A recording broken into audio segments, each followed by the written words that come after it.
소돔과 고모라 이야기입니다. 얼마 전에 아브라함을 이야기할 때 잠깐 말씀을 나눈 적이 있습니다.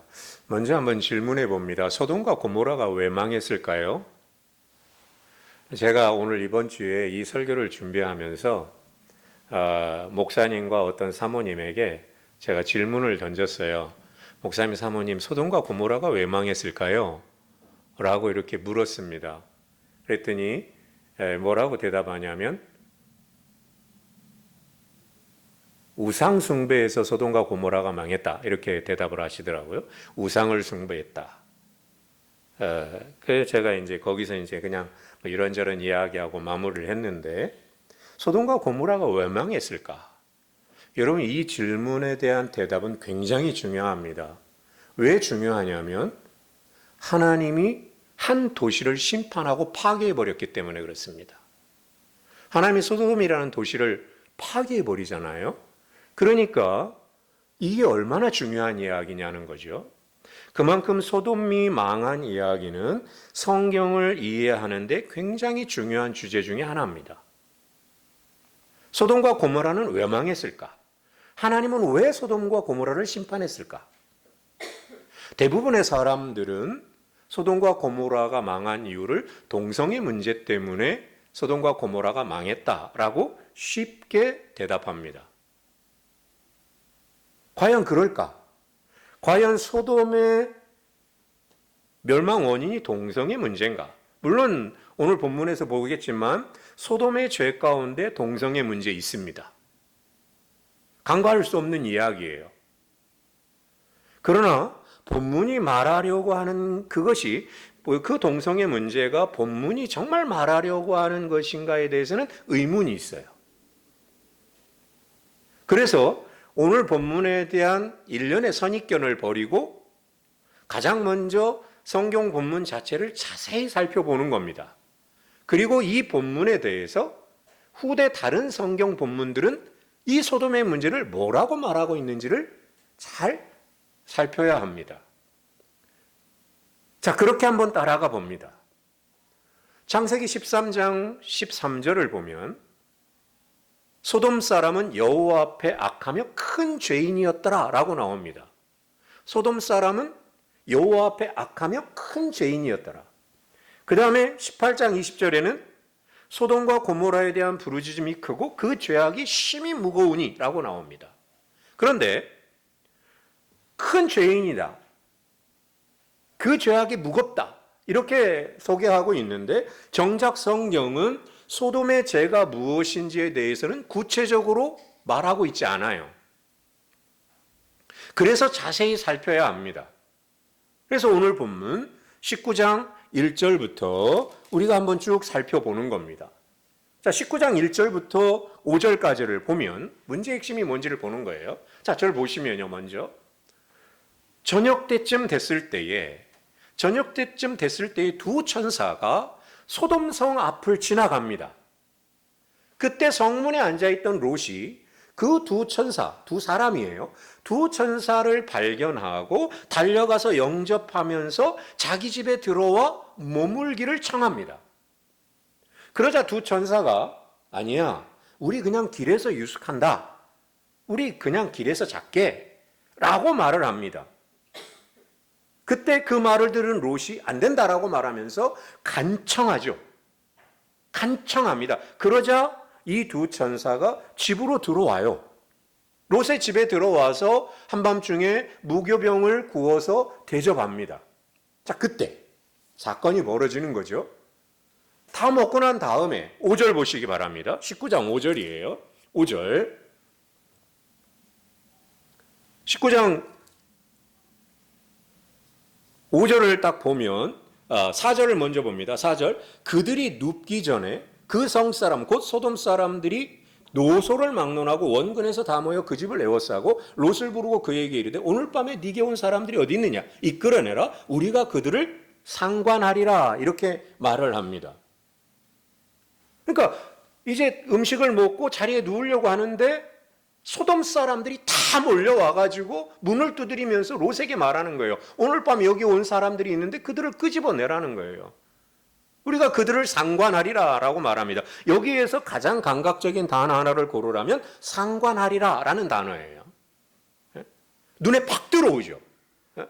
다른 단어보다 눈에 팍 들어와요. 이 상관하리라라는 단어는 성관계를 나타내는 단어입니다. 그런 면에서 소돔의 죄 가운데 하나는 동성애 문제처럼 보여요.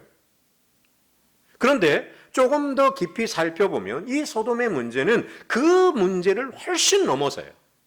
그 수준을 훨씬 넘어서 자기 성읍에 들어온 낯선 나그네에 대한 일방적인 폭력입니다. 자기 동네에 들어온 낯선 외부인, 나그네에 대한 일방적인 집단 폭력이에요. 자, 9절을 한번 보세요. 9절. 이제 롯이 말려요. 그들이 이르되 너는 물러나라. 또 이르되 이자가 들어와서 거류하면서 우리의 법관이 되려 하는도다. 이제 우리가 그들보다 너를 더해하리라 하고 롯을 밀치며 가까이 가서 그 문을 부수려고 하는지라. 자, 이 소돔 사람들이 그렇게 행하려고 하니까 롯이 말리는 겁니다. 롯이 말리는 거예요. 그때 여기 한번 잘 보세요. 9절을 잘 보면 이제 우리가 그들보다 너를 더해하리라 이런 말이 나오죠. 이 말이 무슨 말이냐면 이거예요. 자, 저 보세요. 막 소돔 사람들이 문을 두드리고 하니까 롯이 말리는 거예요. 하지 말라고. 그러니까 이 소돔 사람들이 뭐라고 말하는 거냐면 이렇게 번역하면 더 쉽습니다. 뭐라고 번역하면 쉬우냐면 이제 우리가 그들에게 행하는 악행보다 너한테 더하게 할 거야 이 말입니다. 우리가 이제 저 사람들에게 행하려고 하는 악행보다 너에게 더 해를 가할 거야 이런 뜻이에요. 롯에게. 그러니까 이게 무슨 말이냐면 쉽게 번역하면 야 이게 어디서 껴들어 이 말이에요. 야 이게 어디서 껴들어 쟤들보다 네가 더 크게 당해 이런 말이에요. 그러니까 이 말을 통해서도 소돔의 문제가 성적인 문제를 넘어서서 낯선 나그네에 대한 폭력이라는 걸 알 수 있습니다. 더 주목해야 될 구절이 있어요. 4절입니다. 4절을 한번 보세요. 그들이 눕기 전에 그 성사람 곧 소돔 사람들이 노소를 막론하고 원근에서 다 모여 그 집을 내었었다. 여러분 이것도 조금 더 쉽게 번역하면 어린아이로부터 늙은이까지라는 뜻이에요. 어린아이로부터 늙은이까지 소돔의 모든 사람들이 몰려와서 롯의 집을 에워쌌다는 뜻이에요. 어린아이들로부터 늙은이까지 모든 사람들이. 여러분 무시무시한 이야기죠 이게. 어린애들부터 늙은이까지 모든 사람들이 다 원근에서 몰려와가지고 롯의 집을 에워쌌다는 거예요. 무시무시한 이야기입니다. 근데 여러분 이 구절이 창세기 저자가 결코 과장해서 쓴 구절이 아닙니다. 여러분 바로 앞장인 창세기 18장에서 하나님과 아브라함이 대화하는 이야기가 있습니다. 어떤 대화가 있냐면 하나님이 소돔과 고모라를 멸하시게 왔다고 하니까 아브라함이 그러잖아요. 의인 50명이 있으면 멸하지 않겠습니까? 그러니까 하나님이 그러잖아요. 그래 의인 50명 있으면 내가 소돔 안 멸할게. 그러니까 아브라함이 뭐라 그래요? 하나님 그러지 말고 45명, 40명, 30명, 20명, 10명 그러잖아요. 하나님 저 성에 의인 10명이 있으면 멸하지 않겠습니까? 그러니까 하나님이 뭐라 그래요? 그래 소돔에 의인 10명이라도 있으면 내가 멸하지 않겠다 그러잖아요. 그 말씀에 대한 증명입니다. 한 사람도 없었다는 거예요. 어린애들로부터 늙은이까지 모든 사람들이 몰려왔다. 그러니까 소돔에는 의인 10명이 아니라 단 한 명의 의인도 존재하지 않았다는 분명한 표현이고 이것이 소돔이 망할 수밖에 없었던 이유였다는 거예요. 여러분 그래서 소돔의 어린애들로부터 노인들까지 다 몰려와 에워쌌다는 걸 볼 때 소돔 전체가 동성애자라고 보기에는 무리가 있죠. 그보다는 이 말씀은 소돔 전체가 자기 동네에 들어온 낯선 나그네를 향해 폭력적인 행동을 했다는 거예요. 폭력적인 태도를 보였다는 것이 더 적절합니다. 그렇기 때문에 소돔의 문제를 동성애 문제만으로 축소해 버린다면 정작 오늘 본문이 말하려고 하는 진짜 중요한 의미를 놓칠 수 있어요. 여러분 그래서 소돔의 죄는 동성애 문제 하나만의 문제가 아니라 환대해야 할 환대해야 할 사회적 약자인 나그네를 향한 집단적 폭력입니다. 사회적 약자에 대한, 보호받아야 되는 사회적 약자에 대한 집단적 린치예요. 소돔의 문제가. 그겁니다. 그러니까 공의와 정의가 없는 땅의 모습을 그대로 보여주는 곳이 소돔이었던 것이죠. 여러분, 이와 똑같은 내용을 담고 있는 본문이 성경에 또 한 곳 있습니다. 사사기 19장이에요.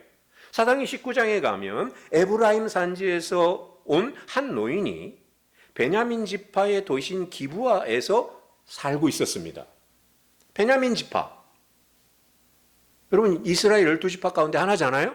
그 베냐민 지파 가운데 한 노인이 살고 있었습니다. 그런데 어느 날 한 낯선 나그네가 이 기브아 도시에 들어와요. 어떤 나그네냐면 자기 첩이 집을 나갔는데 그 집 나간 첩을 베들레헴에서부터 데리고 오는 거예요. 데리고 오다가 날이 저물어서 이방 땅이 아닌 그래도 우리 12지파 중에 하나인 베냐민 땅 기브아라는 도시를 가서 거류하고 하루 머물고 자기 집으로 돌아가려고 기브아 도시로 들어온 겁니다. 한 나그네가 들어온 거예요. 그래서 집으로 돌아가다가 저녁이 돼가지고 유숙할 곳이 있어서 기브아 도시에 들어가서 유숙할 곳을 찾기 위해서 찾는 거예요. 찾는 겁니다. 그런데 그 기브아 사람들 가운데 어느 누구도 이 나그네를 영접해 주지를 않는 겁니다. 영접해 주지를 않는 거예요. 그때 노인이 밭에 나가서 일을 하고 돌아오다가 그 나그네를 발견한 거예요. 그 나그네를 발견합니다. 그래서 물어요. 야, 너 어디서 와서 어디로 가고 있느냐? 라고 물으니까 그 낯선 나그네가 뭐라고 그러냐면 내가 지금 여차저차해서 집으로 돌아가는데 저녁 때가 돼가지고 유숙할 곳을 찾는데 아무도 나를 들여보내주지 않는다는 거예요. 집으로. 자기 집으로. 그 말을 들은 노인이 뭐라고 그러느냐? 스크린 보세요. 이렇게 얘기합니다. 자, 맨 위에 사사기 19장 20절. 그 노인이 이르되 안심하라. 그대의 쓸 것은 모두 내가 담당할 것이니 거리에서 유숙하지 말라 하고 그를 데리고 자기 집에 들어가 나귀에게 먹이니 그들이 발을 씻고 먹고 마시니라 그럽니다. 자, 노인이 왜 안심하라고 그랬을까요? 아는 거예요, 이 노인은. 안심하라. 왜 안심하라고 그랬을까? 다 아는 겁니다. 얼마나 위험한지. 낯선 나그네가 한 도시에 들어갔을 때 얼마나 위험한지를 다 안 거예요. 그 다음의 내용은 사사기 19장, 그 다음의 내용은 창세기 19장 내용하고 똑같아요. 똑같습니다. 22절 보세요. 밑에. 그들이 마음을 즐겁게 할 때에 그 성읍의 불량배들이, 이 말이 참 중요한 말이에요. 그 성읍의 불량배들이 그 집을 에워싸고 문을 두드리며 노인에게 말하여 이르되 네 집에 들어온 사람을 끌어내라. 우리가 그와 관계하리라. 똑같죠, 본문이. 그죠? 자, 근데 여기 보세요. 이 말이 중요한 말이에요. 그 성읍의 불량배들이. 여러분, 이 번역을 보면 마치 기브아 성읍의 몇몇 불량배만을 이야기하는 것 같아요. 그러니까 그 성읍의 나쁜 놈들 몇몇 이렇게 말하고 있는 것처럼 보입니다. 근데 히브리 원어를 보면 정확하게 보면 뭐냐면 그 성읍의 남자들 곧 불량하고 사악한 사람들이에요. 그러니까 무슨 말이냐면 일부 몇몇 사람이 불량한 게 아니라 그 성읍 전체가 다 불량하다는 뜻이에요. 정확하게 번역하면. 그 성읍 전체가 다 불량한 놈이라는 거예요. 그겁니다. 나머지 이야기는 19장과 똑같아요. 자, 그 다음 성경 구절 보겠습니다. 25절이에요. 25절. 무리가 듣지 아니하므로, 이제 노인이 말리는 거죠. 무리가 듣지 아니하므로 그 사람이 자기 첩을 붙잡아 그들에게 밖으로 끌어내매 그들이 그 여자와 관계하였고 밤새도록 그 여자를 능욕하다가 새벽 미명에 놓은지라.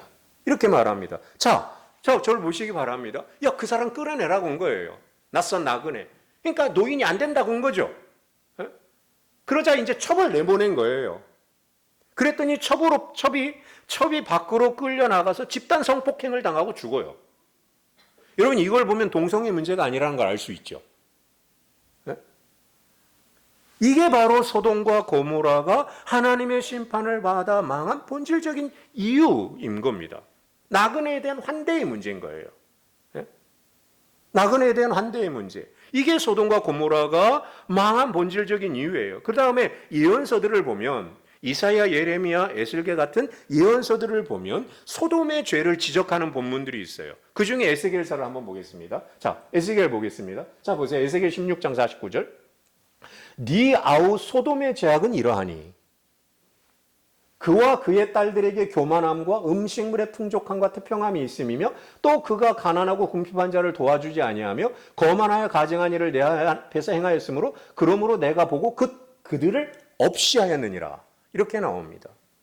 자, 하나님께서 에스겔 선지자를 통해서 소돔의 죄를 지적하면서 하시는 말씀이 뭐냐면 이겁니다. 지들은 잘 먹고 잘 산다는 거예요, 소돔이. 지들은 잘 먹고 잘 살면서 평안함을 누리면서 자기들 가운데 있는 가난하고 궁핍한 사람들을 돌아보지 않았다는 겁니다. 그 말이에요. 소돔의 죄가 그거라는 겁니다. 오히려 그들에게 교만하게 행하고 가증한 일을, 이게 이제 그 일부분의 동성의 문제인 거죠. 성폭력인 겁니다. 가증한 일을 행한 것이 소돔의 죄다라는 겁니다. 이거예요. 자, 저를 보시기 바랍니다. 그러면 이제 다시 한번 오해가 있을까 해서 말씀드립니다. 그럼 목사님은 동성애가 죄가 아니라는 거냐? 아니요. 저는 분명히 동성애에 반대합니다. 그리고 성경이 그렇게 말씀하고 있어요. 예? 레위기, 로마서, 고린도전서, 디모데전서 보면 그렇게 있습니다. 여러분, 근데 우리가 조심해야 될 게 있어요. 뭐냐? 자, 저 보시면 우리가 조심해야 될 게 있는데 그게 뭐냐면 동성애가 죄라는 것과 동성애자를 정죄하는 문제는 다른 문제라는 겁니다. 조심해야 돼요. 함부로 정죄하거나 함부로 차별하거나 혐오의 대상으로 삼으면 안 된다는 거죠. 그죠? 그들과 대화하면서 여러 방법을 통해서 그들이 돌아올 수 있도록 고민해야 되는 거죠. 함께. 고민해야 될 문제입니다. 자, 소돔에 그런 문제가 있는 거예요. 그러나 하나님이 소돔을 심판하신 이유는 그보다 더 큰, 더 근원적인 문제가 있더라는 거죠. 그게 뭐냐? 그게 나그네에 대한 환대의 문제더라는 겁니다. 낯선 이에 대한. 자, 지금까지는 동성애 문제가 중요한 문제이기는 하나 오늘 본문의 초점이 거기에 있지 않다라는 걸 말씀드렸고 이제는 본문이 정말 말하고 싶은 게 뭔지를 말씀드리려고 합니다. 오늘 본문은 18장부터 시작돼요. 우리가 19장을 읽었지만 오늘 본문은 18장부터 시작됩니다. 18장부터 시작돼요. 등장인물이나 내용이 그렇습니다. 여러분, 그렇기 때문에 오늘 본문의 핵심이 뭔지 알려면 18장과 19장을 연결해서 읽어야 돼요. 자, 저 보시면요. 얼마 전에 우리가 18장을 살펴본 기억이 있습니다. 기억하실지 모르겠는데 하나님이 아브라함을 왜 부르셨는가? 라는 질문을 던진 적이 있죠. 하나님이 아브라함을 왜 가나안 그 본토 친척 아비 집에서 불러냈는가? 그 이유가 뭐냐라고 이야기하면서 의와 공도를 행하게 하려고 부르셨다고 그랬죠. 그 의와 공도가 뭐냐? 사회적 약자, 고아와 과부와 나그네와 같은 사회적 약자를 보호하는 게 의와 공도라고 말씀드렸습니다. 그 이야기의 연속이에요, 오늘 본문이. 다시 한번 봅니다. 자, 18장으로 한번 가보겠습니다. 자, 창세기 18장 한번 보시죠. 창세기 18장을 보면 아브라함이 나그네 세 사람을 맞이하게 되죠. 이 이야기를 통해 나그네를 어떻게 대해야 되는지를 보여주고 있습니다. 자, 1절 보시기 바랍니다. 여호와께서 18장 1절이에요. 여호와께서 만물의 상수리 나무들이 있는 곳에서 아브라함에게 나타나시니라. 날이 뜨거울 때에 그가 장막문에 앉아 있다가 눈을 들어본즉 사람 셋이 맞은편에 서 있는지라. 그가 그들을 보자 곧 장막문에서 달려나가 영접하며 몸을 땅에 굽혀 이르되 내 주여 내가 주께 은혜를 입었사하면 원하건대 종을 떠나 지나가지 마옵시고 물을 조금 가져오게 하사 당신들의 발을 씻으시고 나무 아래에서 씻어서 이렇게 말합니다. 자, 저 보세요. 오늘 본문을 보면 하나님이 아브라함에게 나타나신 것처럼 보이는데 정작 아브라함은 적어도 처음에는 이 세 사람이 누군지 잘 모릅니다. 이 세 사람이 누군지 잘 몰라요. 근데 자 보세요. 이 세 사람이 누군지 몰라요. 근데 아브라함은 이 나그네 세 사람을 보자마자 곧바로 달려가서 그들을 영접하죠. 그리고 극진히 대접해요. 여기 아브라함이 극진히 대접한다는 표현을 통해서 혹시 아브라함이 이 세 명의 나그네가 하나님인지 아니면 천사인지를 인식했다라고 생각할 수도 있지만 이 나그네들에게 발을 씻으라고 한 것을 보면 사람이라고 생각했던 것이 분명해요. 아니 하나님이라고 생각해서 발 씻으라고 했겠어요? 그렇죠? 적어도 극진히 대접한 걸 보면 신적인 존재인가? 신적인 존재라고 생각했을 수도 있다라고 생각이 들지만 발을 씻으라고 하는 걸 보고 음식을 먹으라고 한 걸 보면 아브라함은 그때까지는 적어도 사람으로 생각하고 있었던 것이죠. 그렇죠? 자, 그러면 아브라함이 이들을 대접한 이유가 뭐냐는 거예요. 특별한 이유가 없습니다. 특별한 이유가 없어요. 단지 그냥 자기의 눈에 띄인 거예요. 세 사람이. 그걸 아브라함은 당신들이 종에게 오셨습니다 라고 표현하는 거예요. 지나가는 사람인데 서 있는 사람 세 사람을 발견하고는 달려가 영접하는 거예요. 그러면서 뭐라고 말하냐면 당신들이 종에게 왔습니다 라고 표현하는 거예요. 굉장히 중요한 표현이죠. 뭐 그들 사람들한테 뭘 요구하기 위해서 한 일이 아니죠. 그냥 자기가 차려주는 음식 먹고 쉬다가 가라는 거예요. 그것밖에 없어요, 이유가. 그걸 또 간곡하게 부탁하죠. 그렇죠? 그리고 간단하게 물과 떡만 내주겠다고 하던 아브라함이 엄청난 양의 떡과 고기와 진수성찬으로 대접합니다. 그리고 손님들이 식사하는 도중에 자기는 안 먹어요. 자기는 또 옆에 서 있습니다. 손님들이 먹을 때 자기는 옆에 서 있어요. 누가 주인이고 누가 나그네인지 모를 정도로 극진히 환대하죠. 여러분, 그러면서 아브라함이 뭐라고 말하냐면 내가 당신들을 대접할 기회를 주어서 고맙다고 그래요. 여러분, 나그네가 고맙다고 해야 되는데 아브라함이 그런 말을 하는 거예요. 나에게 그런 기회를 줘서 고맙다고 그래요. 여러분, 이게 환대입니다. 그들이 어색하지 않도록 원래 그 자리가 그들의 자리인 것처럼 누구냐고 묻지도 않고, 그러니까 그 사람이 어떤 사람이냐에 따라서 환대하는 게 아니라 그냥 사람이기 때문에 환대하는 거예요. 여러분, 이렇게 나그네를 환대하는 모습이 오늘 본문 19장 롯의 모습에서도 나온다는 겁니다. 롯의 모습에서도 나와요. 롯의 모습에서도 나와요. 자, 19장 1절 보시기 바랍니다. 19장 1절. 저녁 때에 그 두 천사가 소돔에 이르니 마침 롯이 소돔 성문에 앉아 있다가 그들을 보고 일어나 영접하고 땅에 엎드려 절하며 이르되 내 주여 돌이켜 종의 집으로 돌아와 발을 씻고 주무시고 일찍이 일어나 갈 길을 가소서. 그들이 일어나 아니라 우리가 거리에서 밤을 새우리라. 롯이 간청하며 그제서야 돌이켜 그 집으로 돌아오는지라. 롯이 그들을 위하여 식탁을 베풀고 무교병을 구우니 그들이 먹으니라. 그럽니다. 여러분, 아브라함하고 거의 비슷하죠? 아브라함하고 거의 비슷합니다. 롯 역시 소돔 성문 앞에 앉아 있다가 나그네가 오는 걸 보고 정중히 이해를 갖춰서 자기의 집에 들어오기를 요청해요. 롯 역시 그들이 누군지 잘 모릅니다. 그냥 그저 낯선 나그네를 향한 행동이에요. 그래서 그들이 대답하죠. 아니야, 우리 그냥 길에서 유숙할게. 이렇게 대답합니다. 그들이 거절하자 롯이 간청하죠. 간청합니다. 자기 집에 들어오라는 거예요. 그래서 식탁을 베풀고 손님을 대접합니다. 이게 롯의 모습이에요. 근데 갑자기 분위기가 바뀌죠. 4절입니다. 아까 본문 4절 보세요.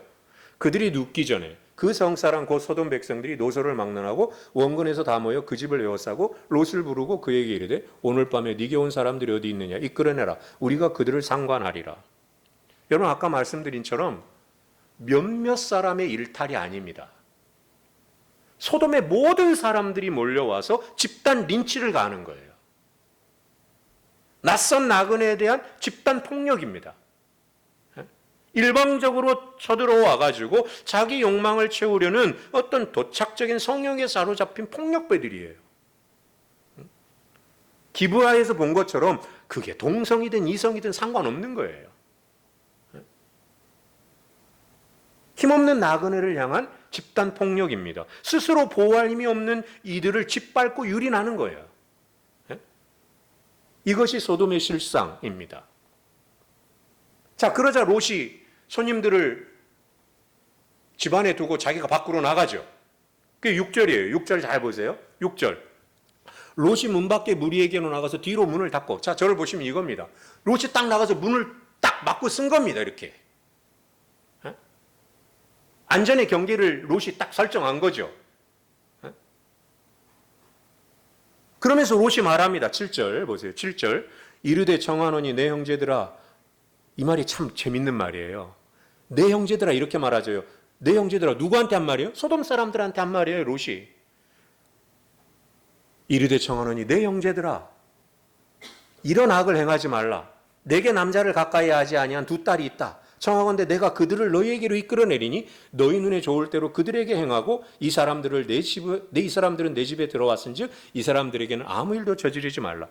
여러분, 야, 이 사람들 건드리지 마. 나한테 딸이 둘이 있는데 두 딸 내어줄게. 여러분, 지금으로 이 말은 절대 용납 안 되는 말입니다. 예. 절대 적용할 수 없는 말이에요.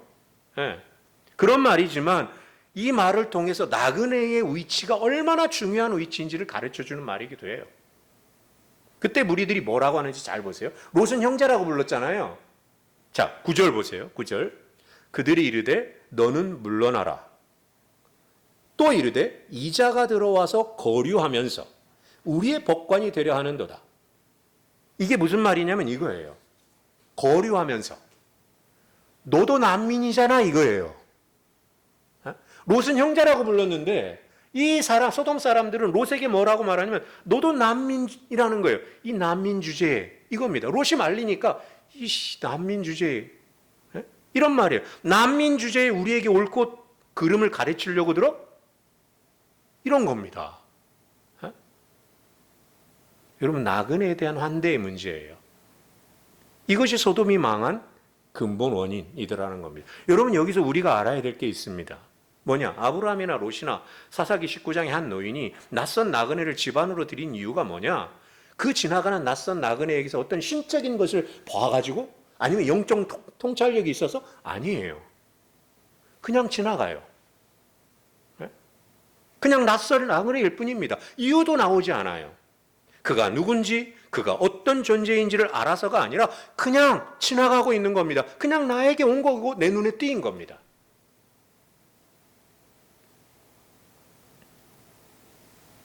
그저 나에게 왔다는 이유만으로, 내 눈에 띄었다는 이유만으로, 그가 위험한 길을 지금 지나가고 있다는 이유만으로 충분한 거예요. 그게 환대의 본질이더라는 겁니다. 조건이 없습니다. 상대의 신분이나 정체를 묻지 않아요. 따지지도 않고 묻지도 않습니다. 그냥 단지 사람이 내게 왔다, 내 눈에 띄었다는 것이 기준이에요. 그게 환대입니다. 그리고 이게 주님이 말씀하신 선한 사마리아 사람 이야기입니다.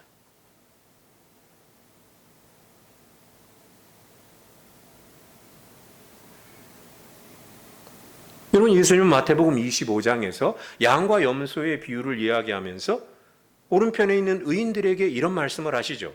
내가 줄일 때에 너희가 먹을 걸 주었고 내가 목마를 때에 마시게 했고 내가 나그네 되었을 때 나를 영접해 주었다 그래요. 그죠? 내가 나그네 되었을 때 영접해 줬다 그래요. 그러니까 의인들이 뭐라고 말하냐면 아니 주님, 아니 선생님이 언제 나그네 되셨습니까? 그러니까 주님이 뭐라고 그래요? 지극히 작은 자에게, 여기서 지극히 작은 자는 무슨 때냐면 보잘것없는 자입니다. 지극히 보잘것없는 자에게 한 것이 곧 나에게 한 것이라 이렇게 말씀하세요. 여러분, 그래서 사회적 약자에 대한 환대는 여러 가르침 중에 하나가 아니라 하나님을 본받는 삶의 본질이에요. 모세가 스크린 봅니다. 모세가 신명기 10장에서 이런 말을 해요. 신명기 10장 12절에서 오늘 여기는 안 나왔는데 이 본문 바로 앞에 신명기 10장 12절에서 이렇게 모세가 얘기해요. 하나님을 사랑하고 마음을 다해 하나님을 섬겨라. 이렇게 얘기해요. 하나님을 사랑하고 마음을 다해 하나님을 섬겨라. 그런데 그 하나님은 어떤 하나님이냐? 자, 보세요. 17절. 너희의 하나님 여호와는 신 가운데 신이고 주 가운데 주고 크고 능하신 두려운 하나님이야. 근데 그 하나님은 사람을 외부로 보지 않고 뇌물을 받지 않고 고아와 과부를 위하여 정의를 행하시며 나그네를 사랑하여 그에게 떡과 옷을 주시나니 너희는 나그네를 사랑하라. 전에 너희도 애굽 땅에서 나그네 되었습니다. 이렇게 얘기합니다. 그러니까 모세는 좀 특이하게 하나님의 높고 위대하심을 뭘로 표현하냐면 외모나 뇌물에 치우치지 않는 분, 고아와 과부와 나그네를 사랑하시는 것과 하나님의 크고 위대하심을 연결하고 있다는 것이죠. 그죠? 그러니까 하나님이 나그네를 사랑하셨으니 나그네를 사랑하는 것이 하나님을 사랑하고 섬기는 것의 본질이라는 거예요. 하나님이 나그네를 사랑하셨듯이 우리가 나그네를 사랑하고 섬기는 것이 하나님을 섬기는 것의 본질이다라는 겁니다. 자, 그러면 마지막으로 한번 보겠습니다. 마지막으로 우리가 여기서 한 가지 생각해 볼 게 있어요. 뭐냐? 그러면 질문이 생기는 거죠. 그러면 지금 21세기 이 시대의 사회의 약자는 누구냐는 거죠. 우리가 환대를 베풀어야 될 대상이 누구냐는 겁니다. 여러분, 구약에서 약자하면 누굽니까? 고아와 과부와 나그네죠. 이거 딱 떨어져요. 하나님이 그렇게 말씀하니까. 여러분, 근데 그렇다고 해서 오늘 21세기 우리 사회에서도 고아와 과부와 나그네가 사회적 약자냐? 그렇지 않아요. 그죠? 문화가 많이 달라졌으니까. 그죠? 그러면 왜 구약 성경에서 고아와 과부와 나그네를 사회적 약자라고 했을까? 그 의미를 우리가 한번 알아보면 됩니다. 왜 어떤 의미에서 고아와 과부와 나그네를 사회적 약자라고 했느냐? 이겁니다. 간단해요. 지켜줄 부모가 없는 겁니다. 보호해줄 남편이 없는 거예요. 자기를 지지해줄 동포가 없는 거예요. 그러다 보니까 자기를 지켜주고 자기를 보호해줄 어떤 그런 존재가 없다 보니 부당한 일을 당할 수밖에 없는 거예요. 막아줄 방패가 없어. 그래서 부당한 일을 당할 수밖에 없는 겁니다. 그걸 의미하는 게 고아와 과부와 나그네예요. 그래서 뭔가 문제가 생겼을 때 보호를 받지 못하는, 그래서 도와줄 집단이 없다 보니까 다른 사람들로부터 유린당하고 짓밟히는, 그래서 억울해가지고 이야기하면 판판이 재판에서 깨지는. 왜? 외모도 안 되고 뇌물도 없으니까. 판판이 깨지는. 아는 사람도 없고 도와줄 사람이 없다 보니 안 되더라는 겁니다. 그래서 벼랑 끝에 놓이게 되고 약탈당했던 존재들이 고아와 과부와 나그네예요. 그러면 잘 보세요. 그러면 이 사람들을 위해 존재했던 게 뭐냐? 재판제도입니다. 구약에. 그래서 이스라엘 왕의 가장 중요한 덕목 중에 하나는 뭐냐면 재판을 잘하는 거예요. 그래서 솔로몬이 왕이 되자마자 그걸 구한 겁니다. 다른 방법이 없는 거예요. 재판제도밖에 구원받을 게. 그죠? 그래서 예언서들을 보면 예레미야, 이사야, 에스겔, 호세아, 야모스 이런 예언서들을 보면 이 재판제도가 제대로 시행되지 않을 때마다 예언자들이 신랄하게 비판하는 겁니다. 니들 망할 거라고 그러다가. 외모와 뇌물 받고 재판을 굳게 하면 니들 망할 거야 라고 이야기한 겁니다. 사회적 약자들을 위해 법이 존재하는 건데 법이 그 역할을 하지 못하는 거예요. 왜? 뇌물과 외모에 따라 판결하니까. 여러분, 그래서 이스라엘이 망한 겁니다. 그렇기 때문에 사회적 약자란 누구냐? 법의 보호가 없으면 살 수 없는 사람들. 법이 그들의 권리를 지켜주지 않으면 살 수 없는 사람들. 달리 말하면 하나님의 보호 없이는 살아갈 수 없는 사람들. 그 사람들이 사회적 약자입니다. 그러면 오늘날 21세기의 고아와 과부와 나그네는 누굴까? 오늘 21세기 이 땅에 살면서 법이 그들의 권리를 지켜주지 않으면 벼랑 끝에 놓이게 될 수 있는 사람들, 그 사람들이 누구냐는 거죠. 어떤 사람들이 있겠냐는 겁니다. 여러분, 어떤 사람들이 있을까요? 지금 우리가 고민해 볼 일이지만 가장 대표적으로 고를 수 있다면 비정규직 노동자들, 그 중에 청년들, 비정규직 청년들, 그 다음에 난민들. 물론 여기서 갑론을박이 있겠지만 그냥 뭐라고 그럴까요? 의도적으로 그냥 범죄 어떤 그런 거 연루가 아니라 정말 자기 나라에서 약탈당하고 정말 그래서 전쟁을 피해 돌아오는 난민들 그런 문제들이 있고 또 동남아에서 돈 문제로 시집온 가난한 여인들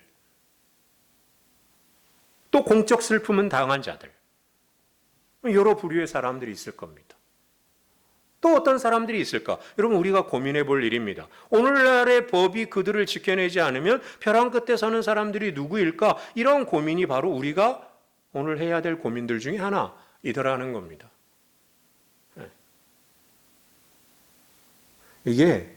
제가 설교 준비하다가 그런 생각이 있어요. 주일날 아침에 가끔 오시는 아주머니 계시잖아요. 잘 모르시죠? 주일날 아침에 예배 전에 가끔 오시는 아주머니 있어요. 그 아주머니가 늘 하는 말이 있어요. 수정교회가 제일 좋대. 그리고는 우리 교회 안 오잖아요. 그죠? 가끔 돈만 받으러 오시잖아요. 하여튼 그 말이 좋아요. 왜 그 말이 좋으냐면, 그분이 그 말을 하시냐면, 오시면 전하 권사님이 돈을 많이 주거든. 다른 교회는 1,000원. 이렇게 줘요. 많이 줘야 1,000원이요. 근데 오면 권사님이 2,000원도 주고, 어떤 때 5,000원도 주고, 10,000원도 주고, 저도 그렇고 하거든요. 그러니까 수정교회가 최고 좋대. 그 다음에 목요일 날 오시는 할아버지가 있어요. 목요일 날마다 할아버지가 오세요. 근데 요즘 안 와. 제가 좀 걱정이 돼요. 와가지고 저 문을 두드려요. 제가 낮에 저 문을 잠고 있으니까 막 두드려요. 교회 차를 알아요, 할아버지가.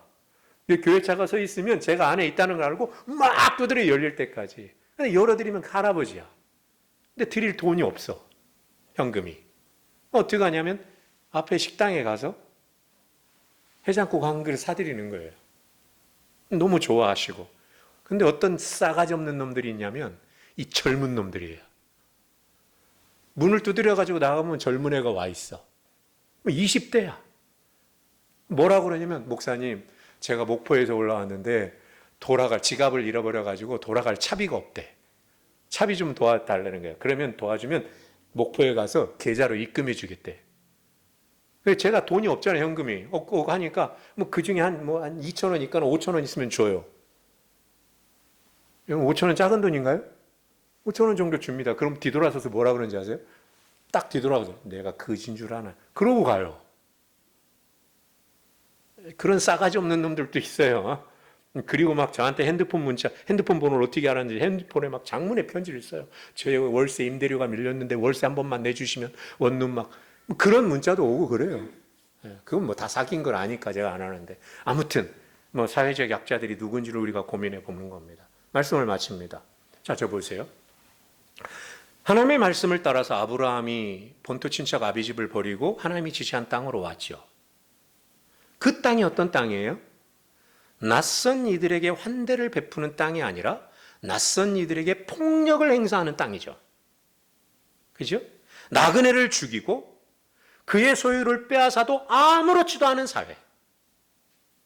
여러분, 이것처럼 하나님의 말씀 따라 하나님 지시하는 곳으로 간다는 것은 위험한 일이고 자기 생명을 내놓는 일입니다.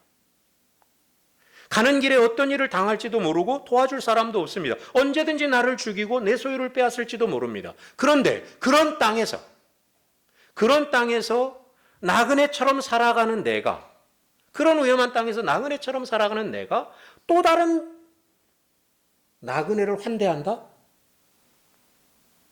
자기 생명이 위협받는 현실에서 자기가 가지고 있는 최고의 것을 내어주면서까지 지나가는 사람을 대접한다? 그거 쉬운 일 아닙니다. 어려운 일이에요. 근데 성경은 뭐라고 말씀하세요?